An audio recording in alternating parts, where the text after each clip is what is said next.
J'ai jamais dit à mon père qu'il allait rien toucher de l'héritage. Alors voilà, mon grand-père est mort il y a 2 mois, et depuis, mon père agit comme s'il avait gagné au loto. Il parle déjà de s'acheter un pick-up tout neuf, regarde des maisons de vacances sur son ordi, et répète qu'il va enfin profiter de la belle vie. Sauf que, il sait pas ce qui est réellement écrit dans le testament. Et moi, si, c'est moi qui ai aidé papy à le rédiger il y a 3 ans, quand il était encore bien clair dans sa tête. Et crois-moi, mon père va tomber de haut. Mon grand-père, c'était un mec simple mais malin. Il avait un petit garage depuis 40 ans, roulé avec le même vieux pick-up rouillé depuis toujours, dépensait presque rien, mais il pigeait très vite les gens. Et franchement, il kiffait pas trop la manière dont mon père a tourné. Mon père, lui, il a toujours eu cette manie de surveiller ce que les autres ont. L'année dernière, quand papy a commencé à être malade, il venait tout le temps, mais tu sentais que c'était juste pour garder un œil sur l'héritage. Il lâchait des phrases du genre « Quand je récupère le garage, je vais tout moderniser » ou alors « Je me demande combien papy a caché sur ses comptes ». C'était gênant à voir. Le pire, c'était à l'hôpital, pendant les derniers jours de papy. Mon père passait plus de temps à mater des bateaux en ligne qu'à écouter les souvenirs de son propre père. Je me souviens de papy qui essayait de lui parler et lui qui scrollait son téléphone sans lever les yeux. Et je te jure, papy l'a remarqué. Il disait rien, mais ça se voyait dans son regard. Du coup, voilà ce qu'il a décidé. On était tous les deux à sa table de cuisine,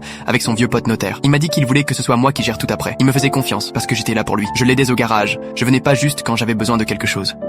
Le garage, il l'a laissé à Karim, son chef mécano depuis 15 ans. Un gars bien, sérieux, qui passait le voir tous les week-ends avec ses gamins. Il était comme un fils pour lui. La maison, c'est pour ma cousine Léa. Elle faisait ses courses, l'emmenait chez le doc, tout ça pendant que mon père trouvait toujours des excuses pour pas venir. Et mon père, il aura 5 000 €, dans une vieille caisse à outils que papy gardait dans le garage. C'est tout. Ah ouais, et c'est moi qui dois annoncer tout ça. Papy m'a regardé droit dans les yeux et m'a dit « Je veux que ce soit toi. Tu te laisseras pas marcher dessus. » Mais voilà. 2 mois sont passés. Et j'ai rien dit. Mon père continue à rêver, à faire des plans, à chercher des camping-cars pour partir en road trip avec ma mère.